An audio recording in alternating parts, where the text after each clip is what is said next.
Una superperizia per accertare e descrivere lo stato dei luoghi attraverso rilevi fotografici, topografici ed aerofotogrammetrici, oltre che per accertare la demanialità di alcune particelle, nonché l'autenticità e la veridicità dei documenti esibiti dall'indagato al fine di reclamare la propria proprietà privata.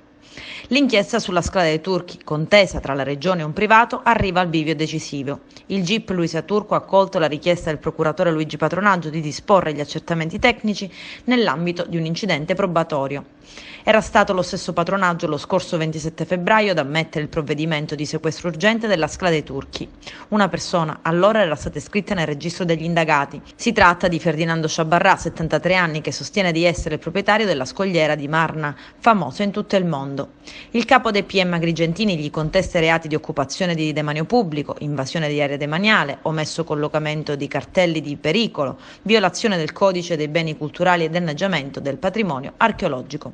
Abbiamo registrato, aveva spiegato il procuratore, atti di vandalismo, gente che porta via pezzi di Marna, graffiti di dubbio gusto, buchi nella scogliera, carotaggi non autorizzati. È un sito fragile perché dalla parte sommitale cadono dei massi che mettono in pericolo le persone ma danneggiano la stessa Marna Bianca.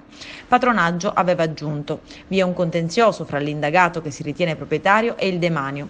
Noi riteniamo che un bene che abbia questo valore storico, paesaggistico, geologico, ha proseguito, debba essere restituito alla mano pubblica. Abbiamo ipotizzato i reati di occupazione abusiva di demanio, ma anche altri reati perché il possessore di fatto non ha mai tutelato questo bene, né da un punto di vista paesaggistico né per quanto riguarda la tutela dell'incolumità.